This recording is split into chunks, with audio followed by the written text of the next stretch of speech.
Good morning, sweet world, and welcome to the No Dunks podcast on the Athletic Network, a fine network. It's Tuesday, June 28th, and I'm J.E. Skeets, and joining me here in the yard on a Tuesday, we got the bearded one, Trae Kerby. Hey-o. Hey-o. It's just you, buddy. It's just you. Just me dropping an AO back to my man TK. Shout out to the stream team. Maybe they dropped some AOs when you said AO. Joining us live right now on YouTube. Subscribe, like, comment, share the show, and email in your NBA questions. Do not be afraid to send in those cues to nodunks@theathletic.com. Well, we lied to you. We said we were taking the week off. We said we won't do a podcast unless it's an emergency podcast. I would say this isn't that, but there's a lot to talk about, and I get bored very easily, and my man TK's always down to talk hoops, so let's fire it up and talk a little basketball.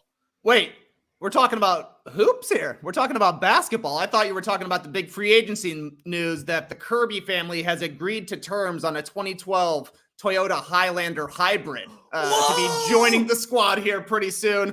Terms of the deal are not disclosed at this time, but I have a reliable source inside the organization that tells me they found a replacement for their old Toyota Highlander. Wow, this is big news. Okay, and this is just reports still. This is nothing official. No one signed on the dotted line. Yeah. Okay. Well, that's very exciting. How does the Kerby household feel about this? Honestly, we're feeling blessed right now. We had the 2012 Toyota Highlander hybrid very high on our targets this offseason, and we're just honestly shocked to find it out and about there. So just great. But, fingers crossed that everything goes well in the contract signing stages. Okay. I was searching frantically for like a breaking news, like an emergency drop, but I can't find one. So we'll have to talk to JD about getting that done. Okay, excellent. I can't wait to see. I can't wait to see that car holding up a little Kerby jersey at some point. 100%. I'm going to put a Kerby jersey up next to it and follow up on my tweet from before when we had retired the old Highlander. That's just our style right now. Hey. Get the slightly newer version of the same thing over and over and over. Hey, if it works, then run it back. You know, you guys are you're a dynasty over there in the Kerby house. Yeah, I guess that's right. As Sahid says, any cash considerations? Yeah. A lot. Oh yeah, I've been considering cash all weekend, Skeets. Yeah, probably too much in the end, but we'll see. Yeah, we shall see. We had a pretty clear cap sheet, considering our other cars already paid off. So nice stuff.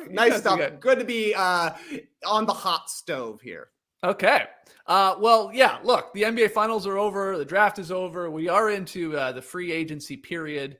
Rumors are already flying fast and furious. So, I figured why not jump on here with Trae, set the table for everyone as we approach the free agency negotiating period, which officially starts at 6 p.m. Eastern on Thursday, June 30th. So a couple days from now. And then you got the July 1st NBA free agency bonanza. Hopefully, we'll see. So we might have some other podcasts later in the week, though this is our off week, which is funny. But the big news yesterday, Trae, let's get to it, was Kyrie Irving. Oh, yes. The Nets guard is opting into his $37 million player option for next season. He said this to Shams of The Athletic, quote, "Normal people keep the world going, but those who dare to be different lead us into tomorrow. I've made my decision to opt in. See you in the fall." Signing a yearbook. Kyrie Irving. Had a great summer. Yeah. So thank God we were not doing a podcast on Monday. That's all I thought about, because all day long, I'm sure you were watching on Twitter, was Woj telling us, he might be going to the Lakers. This might be real. He's got their blessing for sign and trade and all this crap. And it was all a bunch of nothing, at least right now. He takes the money and he dares to be different, Trae, in doing so, which I'm sure you have some thoughts on. Well, my first thought on this is 100% why you have to subscribe to The Athletic at theathletic.com/nodunks, because Brian Windhorst reported today that the Brooklyn Nets found out that Kyrie Irving was going to be opting into his contract when he made the statement to Shams. That's pretty amazing. But you know, for the way this is played out, I saw some podcasts yesterday were like, whoa, they're going in. Kyrie Irving has been cleared to find a sign and trade scenarios all around the league. So let's get together. Let's talk some podcasts and let's make up some fake trades, only to then hours later see Kyrie actually opt into this deal. If you've been listening to the show for the past week and a half, I've kind of been saying this seemed like the most likely thing to me. $37 million is a lot to pass up, especially considering Kyrie lost out on $15 million last year with his stance on the vaccine and the regulations there in New York. There are reports that his Nike deal may be coming to an end sometime in the near future. $37 million is a lot to pass up when the other option, if he were really wanting to join the Lakers, most likely the easiest way to do it would be opting out and then signing a $6 million deal. Dare to be different and take the $31 million extra if you're me. So yeah, I thought it was interesting because we had a ton of news. Kyrie's going to be looking for a trade. It really felt like this guy could be traded. But timing wise, not perfect for Kyrie because the teams that have a ton of cap space are not contending teams right now. And Kyrie's wanting to challenge for a title, no doubt about that. It seems like the Lakers were probably choice number one, and the Nets aren't going to want to be receiving Russell Westbrook back. So I think it was just kind of market factors were why Kyrie and the Nets rejoining always made the most sense. So I'm not totally surprised that it happened, but I also don't think this is the end of the Kyrie Irving possible trade scenarios. News that we're going to have for the rest of the offseason. He says, see you next fall.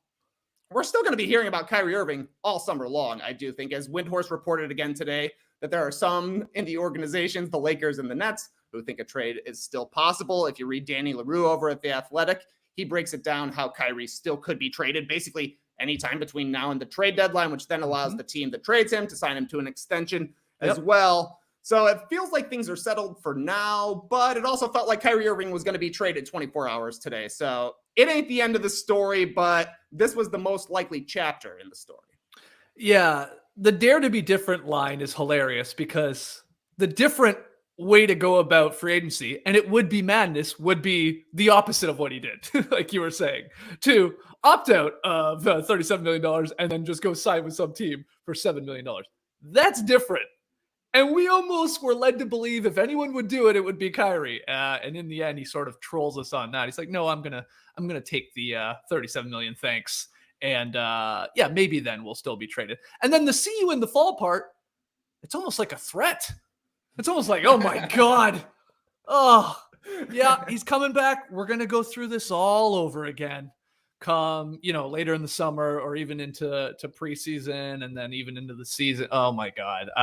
But I guess here the Nets, in theory, we might see Kyrie, KD, and Ben Simmons maybe play come October. I mean, I don't know what the chances are you'd put on it, Trey, but 50%, 75% that they maybe play a game together. I don't know. Maybe that's high. I was so bad at statistics, Skeets, back in my college days, because I always thought the probabilities of everything were 50-50. It's either going to happen or it's not going to happen, Mr. Pester. So I don't know. I kind of honestly forget that Ben Simmons is on the Nets, since he was traded during the season and he never actually took the court for him. But right now it feels like we're going to see this team that was put together and it seems like they could be an upper level championship contender. I don't really know where to put the Nets right now. It's really hard to figure out because last year it seemed like they were going to be championship contenders as well. You say if they've got Kyrie on the floor and KD on the floor, they got a chance against anybody. They had Kyrie and KD on the floor against the Celtics and they got swept out of the playoffs. So I don't think that that's a guarantee. But honestly, from a straight up basketball standpoint, I would love to see this team at their full strength with Kyrie playing well, KD healthy, and Ben Simmons contributing what we know he can give you, defense and playmaking alongside those two guys who are legitimate offensive superstars. I would love to see what this team looks like. I would love to see Joe Harris back on the court. That's my favorite thing when I'm reading all of these reports. I'm like, oh yeah, Joe Harris. I remember when we were very excited about him maybe being the next Klay Thompson with his defense and the way he moves off the ball and shoots 40% from three. So I don't know. Zach Lowe is always calling the Nets a hypothetical super team. They remain a hypothetical super team at this point. So See you next fall. I hope so. Yeah, they also have like a bunch of other things to figure out to try and build a competitive roster around, in theory, these three guys, because I think it's all four of their centers are basically free agents, though it's sounding likely that they're going to be locking up Nick Claxton there. So that's one of the centers they'll probably move forward with. Patty Mills has to decide on his player option, $6.2 million after he signed a 2-year deal last summer. Bruce Brown is an unrestricted free agent. He played really well for them when Steve Nash finally decided to start playing them. And then they could use their mid-level exception to try and find like a 3-and-D guy. I know Kevin Pelton threw out a couple names. Is Batum a possible guy? Is Otto Porter Jr.? Could you steal him from the Warriors? Maybe TJ Warren, if you believe he can stay healthy and give you a little something, especially the offensive punch. So yeah, a lot of things still to figure out here. I forget Steve Nash is the freaking coach of the Nets still. Totally. Half the time. Like, is he? I guess he's still going to be there. There's really been nothing about that he's moving on. I was convinced he was going to be like this. Oh God, I don't want to do this anymore. I thought he was like going to bounce, but yeah. Right now, I guess Nets fans, in theory, tell us in the stream team if you are one. Like this is the best case scenario, I guess, right now. That he says he's going to play. Now, here's the other thing. I tweeted this, Trey. Interested to hear first off what's leading in the poll and what you think. I said, how many games does Kyrie play next year for the Nets? Your options are 0 because he doesn't want to or gets traded before the season. 1 to 25, 26 to 59, or 60 plus. If you are filling out that poll, what are you clicking? And what do you think is leading that poll? I put this up last night. It's got a lot of votes, like over 2,000 votes. Oh, I voted, Skeets. I voted right away. I'll vote in any Twitter poll. Even if I don't know what the subject is, I'm clicking on it just to skew the results and see where the people's mind is. I went with whatever the third choice was. What did you say? You said 26 to 59. Yeah, that seems about right to me. And I'm guessing that's what's leading. Yes. Though I'm thinking probably number 2 on the list is 0. Just considering the way that things have gone for Kyrie the past couple of seasons. It's actually, for a poll on Twitter, split fairly evenly. You're right. 26 to 59 games played for Kyrie next year in a Brooklyn Nets uniform. That's leading the way, 41.5%. Second is 1 to 25. So 24.4%. Let's call it 25%. And then 0, 18.5%. And then coming in last is that this guy in a contract year, let's keep that in mind, 60 plus games played, 15.6%. That's the fascinating part. I mean, look, trying to predict anything this guy does is next to impossible. So just throw your hands up and shrug at this point. Anything with Kyrie. But if this guy wants that, maybe final big fat max contract, does he play nice? Does he participate in practice? Actually, the practice, not his own practice after Steve Nash has left. Does he play in the freaking games? Does he fall in line a little bit with KD and play 60 plus games because he wants to either prove to Brooklyn or another team in this league, look, I'm still elite. I'm still 25 points per game. I can be a team player and all that. Who knows? But if this would be the year I would say he actually plays 60 plus. I can't believe I'm buying into that, but it's been a minute since Kyrie Irving has played 60 or more games. The last time was when he was in Boston. There in the 18-19 season, played 67 games. Now, obviously, a little of that is different with COVID seasons and that sort of thing. But there are times in the regular season where Kyrie's picked up an injury and has had to miss some time. We know he's had knee problems in the past. We know, obviously, his vaccine stance last year took him out of 41 games basically right away. So with those changing, I guess he'll be playing a little bit more in New York. And if you're the Nets, maybe if you're looking through this through rose-colored glasses, you're thinking, this is the best case scenario. First of all, we've still got Kyrie Irving, and most importantly, we've still got Kevin Durant. We've still got our 2 superstars. We got Ben Simmons coming back. Like you're saying, Skeets, this is kind of a contract year for Kyrie Irving. As we found out during, I don't know, I'm saying this offseason, like we've had any sort of an offseason right now. It's been like 2 days. 2 days of the offseason. What we found out is that the market wasn't there for Kyrie. Nobody was going to really jeopardize their future or mortgage their future to bring him in at this point. But when he's on the court, Kyrie Irving is still one of the better players in the league. He's an incredible scorer, an incredible shooter, a ball handler. He can play with the ball in his hands and away from the ball. We saw it work with LeBron way back in the day. He was an all-NBA player a season ago, not last year, but the year before. He puts up incredible percentages. So if he's able to stay on the court, if he's able to stay committed to the Nets and going forward and trying to be all on the same page, which is what Sean Marks said as soon as they were eliminated, then you're going to get the best Kyrie Irving. But I don't know exactly how reliable that is. But if you're the Nets, you would rather have it this way, I think, than the other way, where Kyrie leaves and KD starts canvassing the league for a trade option as well. So I think the Nets probably also have to think about the way things went last season when Kyrie missed a bunch of time, KD missed a bunch of time. They had the Harden trade, and then Simmons was out. They ended up being the 7th seed after winning the play-in tournament, but it did not matter. We were thinking, this could be a 7th seed that wins an NBA title. They know they've got to be a little bit better in the regular season, so they don't have to go through the play-in tournament, so that they can maybe have home court advantage in the future. And then we'll see what they do with all of their other moves as well, like you're saying, Claxton and Brown, and who knows, Otto Porter would be good for this team. Just a connector sort of piece, another shooter. So I don't know. The Nets is the team that you look at on paper and you say, yeah, they're looking good. We just got to see it on the court. Yeah, I mean, if Kyrie's going to act like a new age version of Dennis Rodman, then I would love to see KD really lean into being Michael Jordan and just like, and what do I mean by that? Like, I would love to see him sort of take control of this damn team and franchise a little bit more. And maybe it's just not in his MO and his personality. I don't know. But I will give the Nets credit. They let Kyrie blink here first. It sounds like, if you believe all the reports here over the last week or so, they're offering maybe some sort of deal, but not max years, because we can't trust you to play all the time. Hit these quotas. Okay, then we've got something. And they sort of held firm on that and even said, go out, see what you can even get in return. You might think a little higher about yourself than some of these other teams right now. And yeah, look, he blinked and said, okay, well, at least I'm signing here. And this is far from over, but for one day, I guess this is totally calm. Settled for one day. Yeah, exactly. And will it last for weeks, maybe even months?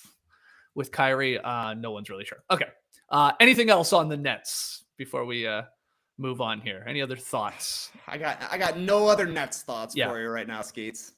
But be honest, weren't you a little bit like happy that we weren't podcasting yesterday? Like trying to keep up in real time. Like people were recording podcasts yesterday or dropping huge articles, and they were pointless like 10 minutes later.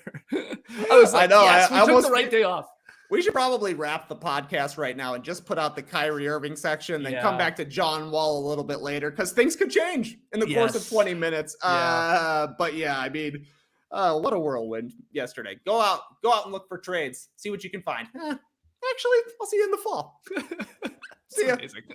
Okay, well, let's move on to the other piece of news yesterday, or last night, I guess. John Wall. And the Houston Rockets, they've agreed to a buyout, so he will become an unrestricted free agent. And the 5-time All-Star, he's expected, it sounds like it's a lock, that he's going to join the LA Clippers, and he's going to give back $6.5 million of his $47.3 million salary for next season in that buyout with the Rockets. That's by way of the Athletics sources here. So John Wall agreeing to the buyout, which we thought might happen even last year with the Rockets. And again, Woj definitely saying he's joining the Clippers here, probably for that exact same price in the money he's giving back. It's like almost identical there with that mid-level exception.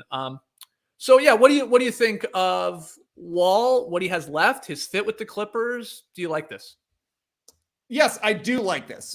But I also don't know what to expect from John Wall. He's played 40 games total since the end of the 2019 season. He obviously had heel and Achilles problems and then an infection he had to deal with during the 1920 season. He had those 40 games with the Rockets where he actually played pretty well for a pretty bad team. And then last year, we thought maybe some team would pick him up or he would basically do what he's doing now. But, there was a lot more money to give up at that point. So not totally surprising that they would finally find the buyout deal. And I think the Clippers is going to be a really nice fit.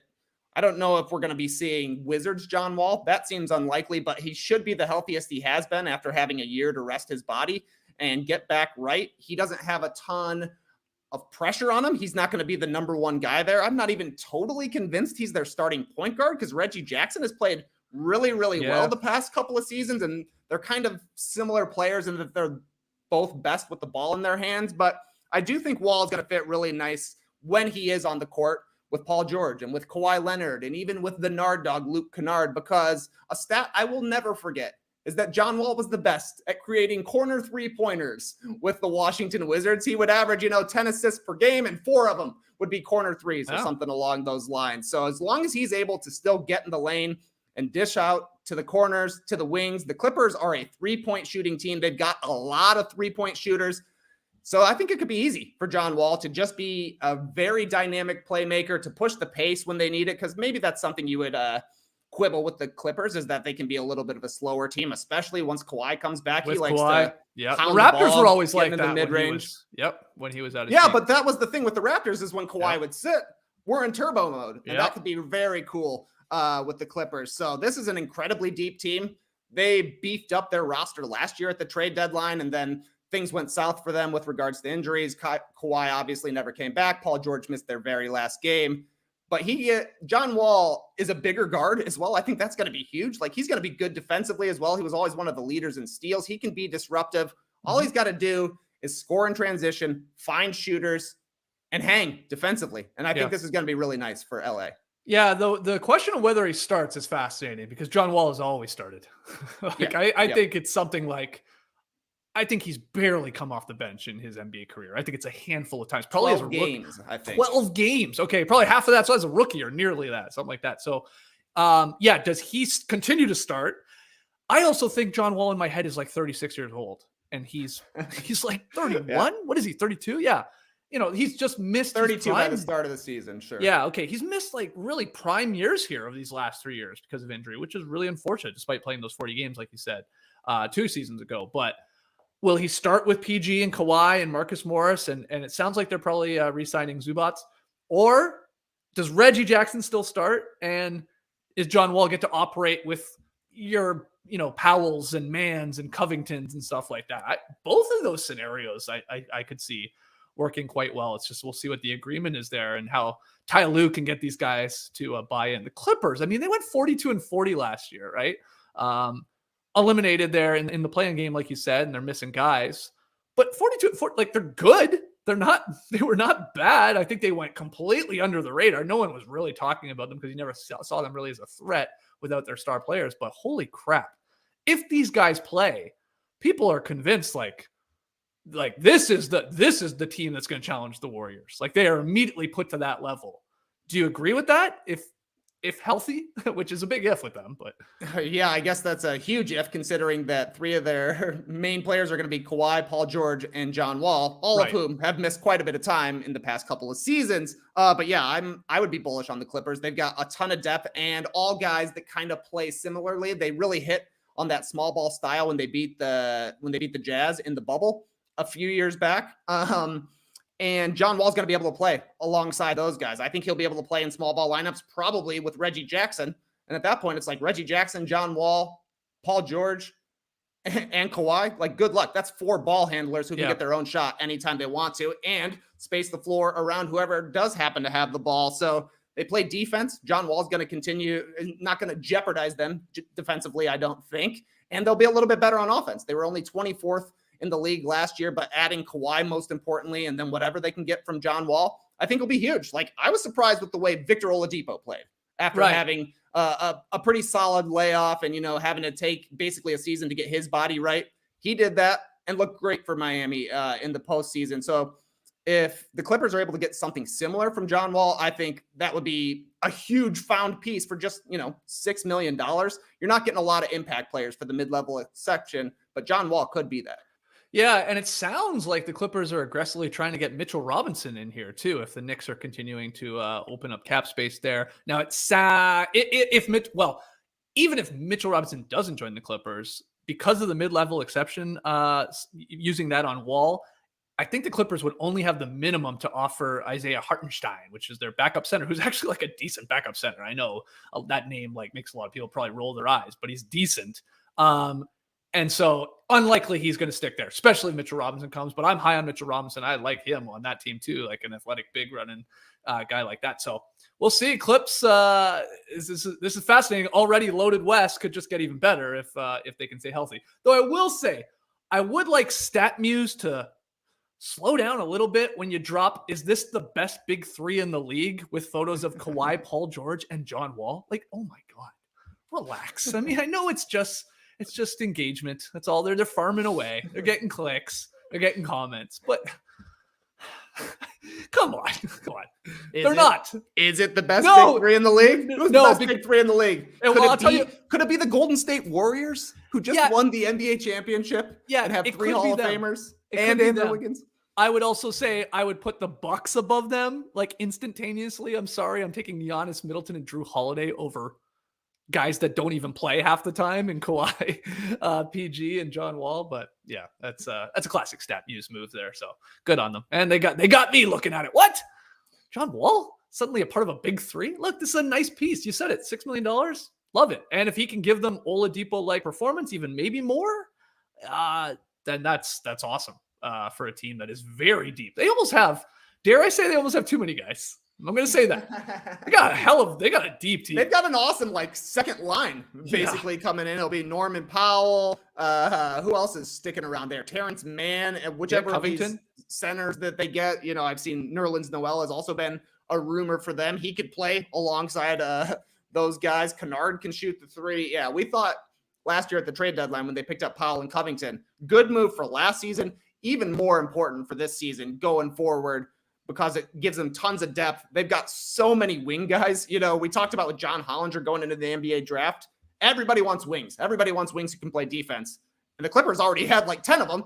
And now they're getting John Wall, who's not necessarily a wing, but has some wing-like qualities and probably can guard some bigger guys as well. So yeah, the Clippers got to be feeling pretty good. And when you're the Clippers, and like you're saying, Skeets, is this the best big three? Probably not, because we don't know how often these guys are going to be on the court. You would rather have a backup for every single one of your rotation, just ready to go and slide into the starting lineup. No problem. Yeah. And look, when it comes to the Clippers and how far they go, it all hinges on Kawhi. Yes. Done. I love Paul George, John Wall, nice addition, deep team, all that great, well coached with Ty Lue. It only matters if Kawhi is playing and what he looks like, because we've seen him with 2 other franchises. When he looks like a top 3 guy, be enough to take a team to the championship and stuff like that. Way back with the Spurs, of course, had a lot of talent around him, but then of course with the Raptors there in 2019. So that's the ultimate question. And yeah, thank you I think the stream team was helping me out there too, or helping you out. I think I said Mitchell Robinson. I met Nerlens Noel as the likely Knicks big, I believe, rumored to be going to the Clippers. So I was getting those mixed up there. But people are just saying the Clippers are cursed, so nothing good's going to happen to them. We'll see.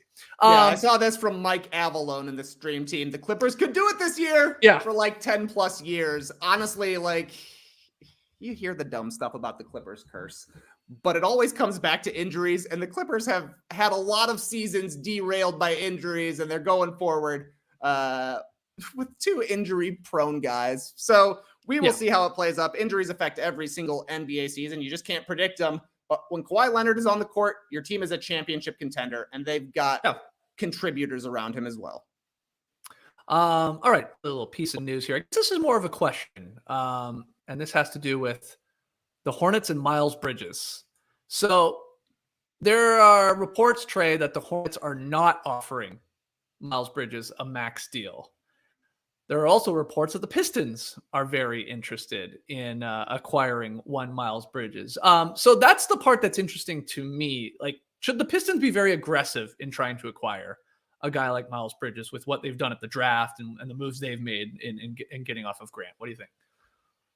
Miles Bridges would be awesome on the Hornets, I think. A 20-point per game scorer, his 3-point shot on the Pistons. Yeah. Miles Bridges to the Pistons, I think, would be huge. What did I say? You said on the Hornets, but I know you. Oh, well, honestly, I think it would be awesome on the Hornets as well. He is. He's pretty good.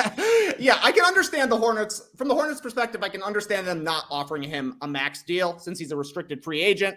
But if you're the Pistons, is it a smart move to max out Miles Bridges? Maybe before your team actually gets expensive with extensions for Cade and Jaden Ivey down the road, Duren, Isaiah Stewart, Bay. All of those guys are going to have to be paid at some point. So maybe it's smart to use your cap room now before you've got to start paying your own drafted guys. Mm-hmm. And he would fit really nice alongside Cade, alongside Jaden Ivey. It feels like the Pistons are going to be an up-tempo team just from their draft picks and from the way they've been building recently. There's a spot there on the wing for him alongside Sadiq Bey. They would probably lean into a little bit of a small ball look, or at least a stretchy sort of look, which is, the way that teams win in the NBA these days. So if I'm the Pistons, a local guy as well, played at Michigan State, I would 100% be in on it. But if I'm the Hornets, I'm like, yeah, go get your max deal from somewhere. And then the Hornets have to match it because there's no way they can let him go. Maybe it, ruffles his feathers a little bit that you didn't come out and give him the max deal right away. Mm-hmm. Maybe you end up having to sign him to a worse, or at least a less team-friendly deal because he gets some sort of poison pill contract from the Pistons. But I assume that Miles Bridges is going to be a Hornet at the beginning of next season, just because he's a good young player who has a potential to be a great young player. So I don't see how they can let him walk. But if I was the Pistons, that would be probably my number one target, ahead of a Jalen Brunson, who I know they were rumored to be interested in heading into the offseason. I think that's probably gone at this point with the way the draft went down for them. But I wouldn't, if I'm the Pistons, I'm chasing him, no doubt. So how are you ranking if the Pistons have their chalkboard in their office and they're putting them in order, and the three names are Ayton, Bridges, and Brunson? What's the 1, 2, 3 for all right, him first, him second, him third? Sounds like Brunson third because of the Ivy draft pick, but yeah.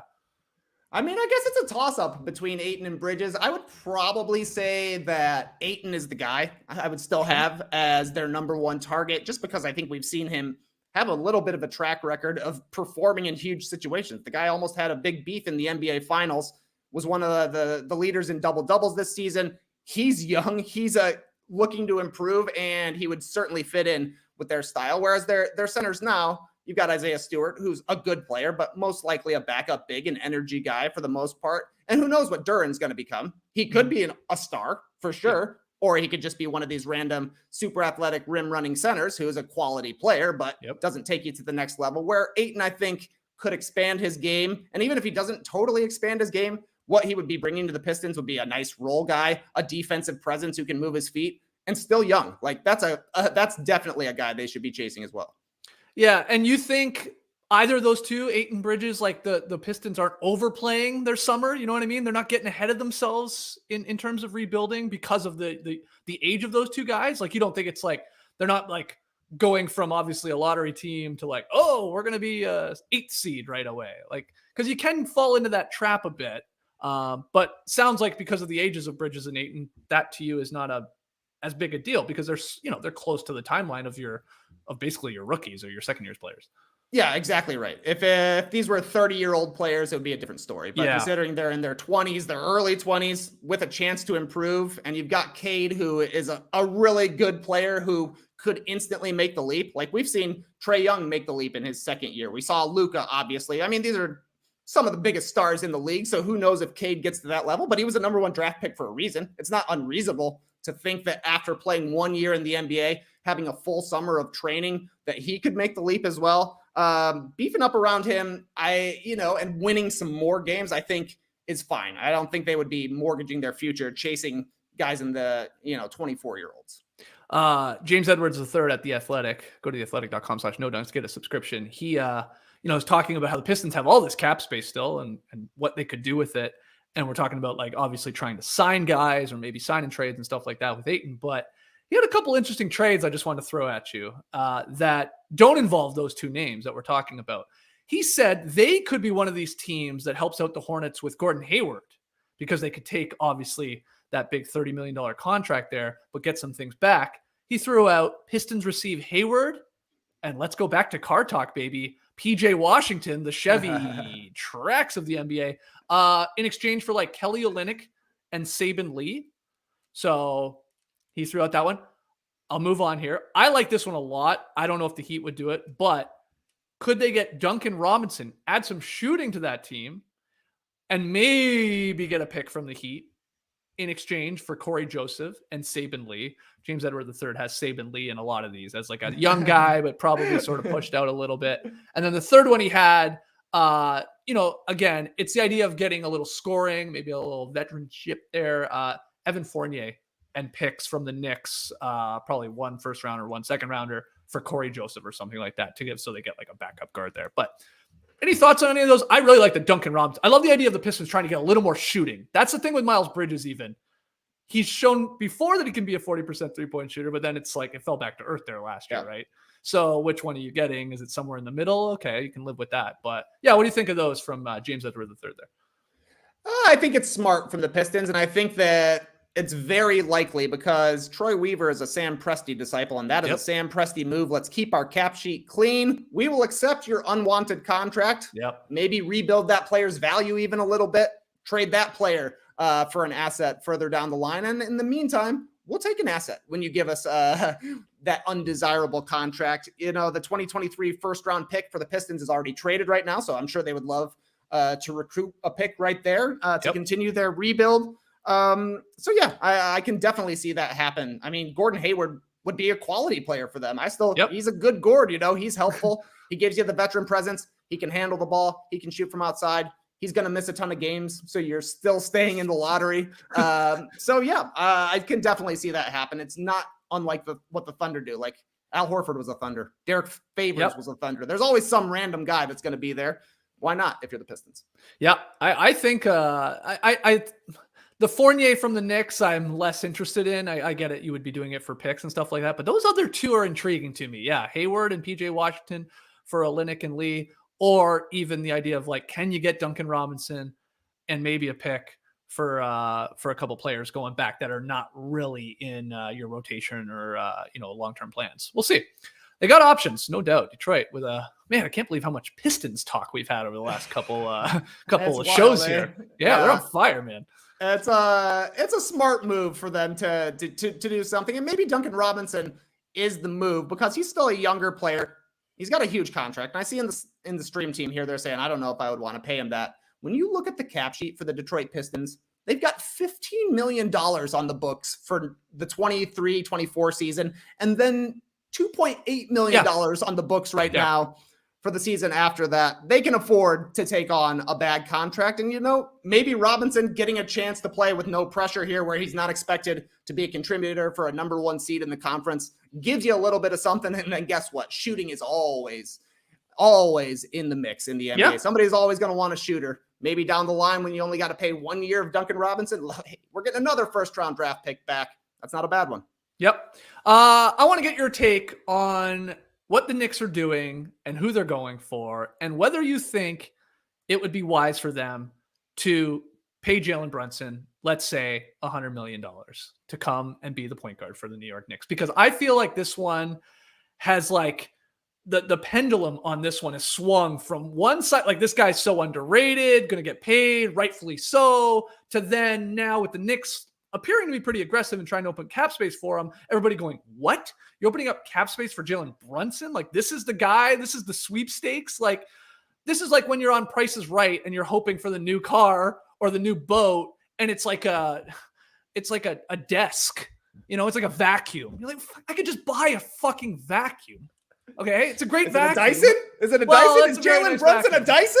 Well, I'm just saying. Now, I want to make it clear. I don't think that, but this is where you're seeing a lot of Knicks fans fall and other people out there like, what?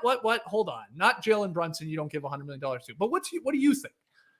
I remember during the season, Skeets, we were talking about Jalen Brunson and where he might end up next year. He had been playing really well. He was great against the Jazz in the playoffs. But during the season, I even said, if I'm the Knicks, I make it so expensive for the Dallas Mavericks to even try and sign Jalen Brunson. Right. Clear as much cap space as you can and throw the bag at him. And now that they're doing it, I'm like, I've already got 2 Dysons, you know, like, I don't know if I necessarily want to do that. But I think the Knicks are going to do it is what it comes down to is it feels like they're clearing cap space right now. Obviously they've got these big man moves we've been talking about. Evan Fournier could be dealt as well. And the Knicks haven't had a good point guard in 20 years. And their last good point guard was maybe you'd say like old Jason Kidd when he just stand around the outside and swung the ball around, or even Charlie Ward, who was a football player. It's been a long time since there's been a good point guard in New York City. Brunson has a little bit of history there with his dad being a Knick back in the 90s. His dad now a coach there as well. So it definitely feels like the tea leaves are pointing towards Brunson becoming a Knick. And I don't know, maybe it's worth it. You know, these little 1 year, 1-and-1, 2-year deals for average veterans has not worked for the Knicks, nor has trying to keep their cap space clean, hoping that somebody will finally decide to come there. That hasn't worked either. So maybe just getting a really good player in Jalen Brunson, who still has a chance to develop into something more with the ball in his hands a little bit more as one of the number one options. Maybe that works. Not to mention, they'd be very confusing to guard if their three best players are Jalen Brunson, a lefty, RJ Barrett, a lefty, and Julius Randle, a lefty. I think that's worth at least 2 wins during the regular season. Oh, wow. Over the course of 82 games, you just forget. You just forget. Oh yeah, he's left-handed. He gets an easy basket at the rim. Uh-oh, you lost by 2, suckers. Okay, so yeah, the lefty bump here. Yeah, the lefty bump. Is this the best big three in the league? I don't know. It's the only left-handed big three in the league. Hold on. Let StatMuse tweet that before I respond to that. Yeah. I need to see the 3 photos of the guys: Brunson, Barrett, and Randall. Yeah, you just know though when they do, because I'm with you. It's feeling more and more likely we're getting towards later this week. At least the Knicks offering 4 years, $100 million. I don't know. It's going to be around that. I think 4 years, high 90s, something like that. I think the Mavs are hoping to get Brunson for 4 and 88, something like that. Maybe 4 for 80. They'd be laughing. I think it's going to cost more than that at this point. How he played in the playoffs at times and what he did in the regular season. He's only 25 years old. He feels like he's 35 to me too. He's got sort of the game of a 35-year-old and less of a 25-year-old. But I just know whatever happens here later this week, Knicks fans are going to go crazy, or some at least will, and saying, "Oh my God, I can't believe we're paying this guy $25 million. Like this guy, I think they're going to be so wrong. I love it. I mean, I think the Mavericks should be doing a lot in their power to keep this guy, because you're still. I mean, I know it's Luka's team and all that, but like he's good. He's really good. He's just not dunking on fools, and he's not throwing behind the back dimes every second night. That's okay. Van Vliet doesn't do that. That guy turned into an all-star. That guy won a championship. He got a vote from Hubie Brown for crying out loud in the NBA Finals for Finals MVP. So I'm actually like going the other way with this. Like I think the Knicks are doing the right move here if they can land this guy, because I think he's just going to be, like you said, a solid. I want RJ Barrett to play with a damn point guard, like somebody that can like help him grow as a player and turn him into the superstar. So I like it personally. Now I get it. You don't want to bend over backwards and trade, have to attach a bunch of picks to guys to get them off your books and stuff like that. Yeah. You don't want to go overboard, but these little moves that they're making around the fringes here, I'm fine with it. But we'll see. Maybe the Mavs in the end will just keep them and this will all be for naught. Yeah, I do think it would actually be worse for the Mavs than for the Knicks if Brunson signs with the Knicks, because it's going to be tough for the Mavericks to replace what Jalen Brunson gave them. And they're already at a point where we're like, Luka's a little overtaxed, right? He needs somebody alongside him to make plays as well. When he goes to the bench for those 12 to 8 minutes a game, 8 to 12 minutes, if you're saying it the non-Lee Ellis way, when he goes to the bench, somebody's got to take over the reins. Now, Tim Hardaway Jr. will be coming back for the Mavs, which definitely helps. But losing a player of Brunson's caliber, who still has a chance to progress in his career, I think would be really, really bad for a Mavs team that got kind of close to the NBA Finals last year. They ran into the Warriors. Some idiots like me picked them to beat the Warriors. Did not happen, but it wasn't because of Brunson, right? They were a team that seems like they're on an upward trajectory, and you don't want to lose probably your second most impactful player after Luka for nothing. So, yeah, I think it would be worse for Dallas than for New York if it goes this way. And honestly, like $25 million for a starting point guard, that's fair. I mean, it's I agree. I'm looking here at Hoops Hype. So you're like Terry Rozier, 21 million, Malcolm Brogdon, 22.6, Mike Conley, 22.6.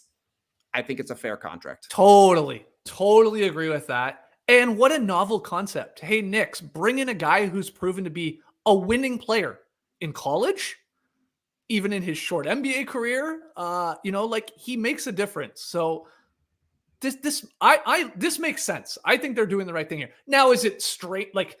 Is it strange with the whole let's bring dad in and stuff like that? It's just look, if they got to do that to get there, because the Mavs can match here, then they're getting creative. Look, unfortunately, the Knicks are going to sign him, and he's going to blow out his knee 20 games into the season. So that's going to happen. But anyway, I'm high on it, but let's hear from the stream team. I know there are differing opinions on Jalen Brunson and his worth in this league, and should the Knicks really try and get him. He's this undersized guy and all that, but that's part of the fun here. Final one here, Trey, or at least the last one I have on my list, and then we can jump around if you want. The trade rumor.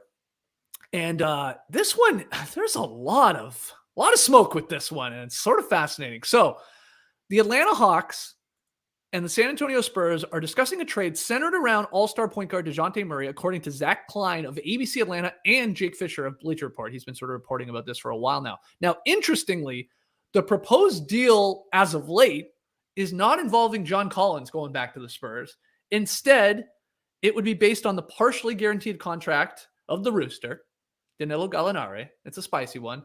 And multiple draft picks. So this is really based around a package of picks for Dejounte Murray. I know we have touched on this before. I think we thought Collins might be involved. What do you make of this rumor? Do you buy it at all? What is going on from both sides? How about it?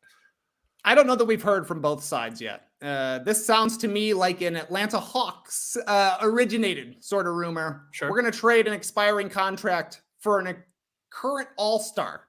Yeah. That definitely, while not trading our second best player as well, that definitely seems more beneficial to the Atlanta Hawks. Not to mention the Spurs are not a leaky organization in general. So to me, it definitely feels more Atlanta themed than San Antonio themed. If I'm the Hawks, yeah, I would love to do it. Add Dejounte Murray to John Collins and Trae Young. Come on.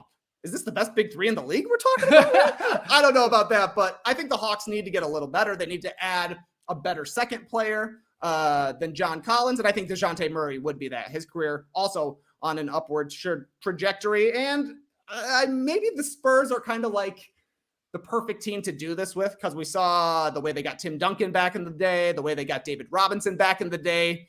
There's a huge prospect coming into the league next season, and you have to wonder, just where are the Spurs at in the Western Conference when we see teams like the Warriors are still around, the Suns won 64 games last year, the Mavericks have Luka, the Clippers are reloading this season. It ain't the time for the Spurs right now, but if you add Victor Wembanyama, and maybe it's your time 5 years down the line, it's the perfect team to plant those smoke signals. So it doesn't seem to me very likely that this would get done. It just does not seem like a huge return for Dejounte Murray to me, unless we hear that the picks are like incredible picks. But I mean, then you're like Trae Young, Dejounte Murray, John Collins, probably not even a lottery pick at that point, right? Yeah. I guess the thought then is that the Spurs pick would be so good that they have their chance at whoever it is. But I don't know. It feels like a little bit more smoky than actual fire here, but weird things happen. You just don't hear about them with the Spurs before they happen. Yeah, for sure. I saw your tweet about like the parallels to like maybe this, if the Spurs were to do this, the idea of what they did like with getting Duncan back in the day, like really leaning in towards the tank. Now the difference is back then, of course, it's like we've got these flattened odds. I mean, you're like, it's a crapshoot. Like you could be one of the worst teams in the league, but it's like, it's like a 14% chance you're even getting the number one pick to take the French kid. Like, it's not a lock. I mean, there's going to be like, it looks like the Pistons are obviously going to be trying to be a bit better, and they should be. And, you know, we know the Cavs are sort of there on their rise, and they were already like flirting as a playoff team, but like, okay, the Rockets are going to be brutal probably still just with their youth. I mean, there's only a handful. I get that, but it's still these, even if you win 15 games, the other team wins, 25 games, but they're in the bottom three or whatever, then it's like, you got the same odds. So that's a hell of a risk if this were to happen. And the Spurs were like really hoping for it. Yeah, it was a risk back then though, too. I think the Celtics were convinced they were getting Tim Duncan as well, just like they were convinced they were getting Greg Oden. Yeah, there's always lottery losers out there, but if you're a lottery winner, it changes your franchise. So as we saw with the 76ers, sometimes that's the smart thing to do. Kind of. I mean, I don't know that it's totally worked for the Sixers. They're better than they were. They've got 4 seeds rather than 8 seeds. But that's the thing, is that the Spurs definitely feel like maybe the third tier in the Western Conference, like a play-in contender team. Maybe at their best, they can get to a 6th seed. That seems a little unreasonable to me. Adding more high-level talent, obviously you're getting better. But yeah, there's not a ton of bad teams yet. I guess we'll still be talking about OKC and Houston at the bottom of the Western Conference. Maybe the Magic. Yeah, I would say Orlando and Indiana, it seems like, is going to be going the youth movement way if they are able to move Brogdon and Turner. But those seem to be the bottom 4 teams. There's usually 5 teams. Maybe the Spurs decide they want to be one of those 5 teams. Yeah. Thunder, Kings, I guess, are always unfortunately there. But yeah, we'll see. It's crazy. Look, I think the Hawks should be very aggressive if this is real. And hey, do some pick swaps, do some picks. I feel that's a hell of a backcourt there in Trae Young and Murray. That is really fun, and you've still got other talent on the roster, some defensive-minded guys, and Hunter and Onyeka Okongwu and stuff like that. And then it sounds like Collins is still going to be moved, so they should do it. But will the Spurs do that, or are they just like seeing what the interest is in Dejounte Murray? Is there another team that's going to like, we'll give you even more for someone like him? It is strange that it's coming from it's just a team in San Antonio being even in rumors like this with an all-star point guard. It's just weird. Doesn't happen a lot. So maybe it is all Hawks side of things, and they're trying to just get other teams fired up and like, oh, the Hawks they're aggressive. They want to trade some picks. They got Collins. Okay, give them a call. See what Schlenk wants to do. Yeah, and I think with the way the season went for the Hawks last year, the kind of malaise they played through the first half of the season, and to the point where Travis Schlenk was like, we shouldn't have run it back. I should have made more moves. It seems to me that he really wants Dejounte Murray because that's a really nice pairing alongside Trae Young. Murray plays defense. He's got more size than Trae Young, so you would be able to guard the twos. You would be able to play Trae off the ball a little bit, kind of unlock that part of the Steph Curry game with him running around screens. The Hawks need to consolidate some of their players to go a little bit further, and Murray would look nice next to Trae Young. Okay, so let's call it there unless there's any other names in free agency or trade rumors that you want to touch on. Like who, I guess, let me ask it like this. Who do you think come Friday or maybe even Thursday that night, who's going to be like the biggest name free agency wise, or maybe linked to a trade as well, like that we're going to get here at the end of the week? What's your prediction? Say Malcolm Brogdon. Okay. I think Malcolm Brogdon is going to be a wizard. Okay, you think that's going to happen? I think he's going to be a wizard. It sounds like Bradley Beal's going to be getting a pretty big deal here from the Wizards. Yep. Their starting point guard right now would be Ish Smith, a nice guy to have on your team as a backup point guard, but there's definitely a huge hole in the starting lineup there. And Brogdon is a good player. I think that after his Rookie of the Year season, maybe he didn't progress as far as people wanted, or maybe it went as well as people thought it was going to. Like, he came in as an older player and kind of just was good right away and has stayed pretty good. But pretty good would be better than what the Wizards have had at the point guard spot for the past couple of seasons. Yeah, that's true. It sounds like Zach LaVine ain't leaving your Bulls. It does sound like Beal is going to take that big payday, and then we'll see whether that's a great idea from the Wizards and how many years he lasts there. James Harden, I don't think anyone believes is truly going anywhere. It sounds like they're aggressively going after PJ Tucker, who still might get like a 3-year deal. Good for him. That's in play. We already talked about Miles Bridges. It quickly sort of drops off after a lot of these, like, oh, there's DeAndre Ayton, what the Suns do with him. The Gobert news is kind of dried up recently. Yeah. We had a lot of Gobert rumors during the finals, during the conference finals, but Jazz seem to be playing it pretty close to the vest right now. Yeah, and they don't even have a coach right now, and that's a good point. I had totally forgotten about him. So we'll see. Look, let's do the opposite of what we did on draft night, where we were like, oh, it's going to be a million trades. It's going to be amazing. Big deal after big deal. Then basically nothing happened. Let's pretend or say nothing's going to happen this week. Nothing's going to happen. We're not even going to be back to do an emergency podcast. There will be no point. And if we say that, then we know the opposite way. It's Murphy's Law. It's Troy Murphy's Law when it comes to the NBA. So there you go. We'll call it there. Thank you so much to the stream team. Skeets. What about Steve Clifford going to the Charlotte Hornets? Come on, he's back. You can drop it. He's back. Well, they should have put that in the little press release.